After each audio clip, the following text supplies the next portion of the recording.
You know, the crazy thing is that actually, I actually feel ashamed. You are welcome to our channel. We appreciate you all and we say thank you. Just part of who I am. If I worked with you and I found out that you needed one, I would offer you. Debbie Stevens, a 47-year-old divorced mother of two, once worked in a car dealership company in New York. Stevens left the company in June 2010 to move to Florida. She returned to New York in September to visit her daughter, and decided to stop in at the dealership, according to the complaint. It was during this visit that Brucia told Stevens of her need for a kidney transplant. She said she had a possible donor, a friend, or something, Stevens said. But I told her if anything happened that I'd be willing to donate my kidney. She kind of jokingly replied, "You never know, I may have to take you up on that one day." A few months later, Stevens moved back to Long Island and asked Brucia if she had any job openings. Brucia hired her within weeks. Then, in January 2011, Stevens said her boss called her into her office and asked if she was serious about donating her kidney. "I said, yeah, sure. This isn't a joking matter." When tests revealed that Stevens was not the best match, doctors agreed to let her give her kidney to someone in Missouri, which gave Brucia a higher place on the organ donor list. Stevens underwent surgery on August 10, 2011. She said doctors hit a nerve in her leg, causing her discomfort and digestive problems. She returned to work 4 weeks later, and said that's when the problems began. "Brucia just started treating me horribly, viciously, inhumanly after the surgery," Stevens told abcnews.com. "It was almost like she hired me just to get my kidney."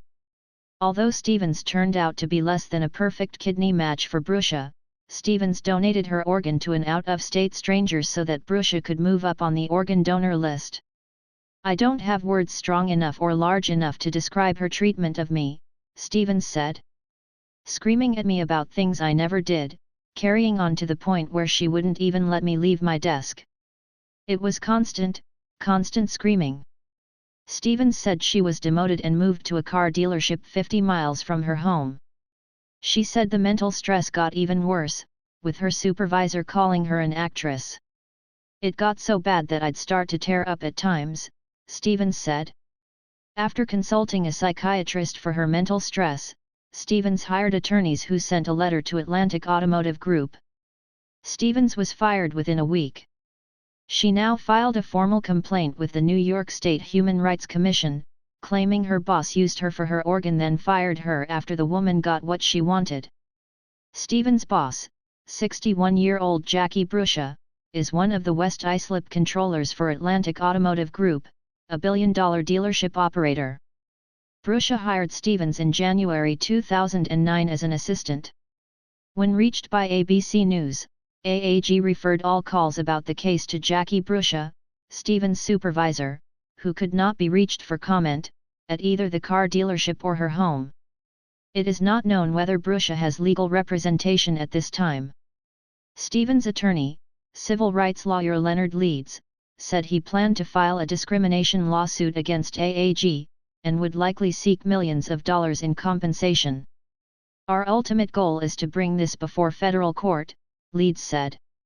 "We're alleging they discriminated against her for her disability and they retaliated against her when she complained about the harassment." Leeds said the damages sought will be for Stevens' lost pay, psychological and physical well-being. However, we do not know if Stevens got compensated for this at the end of the case. But my question to you viewers is, can you do this for someone?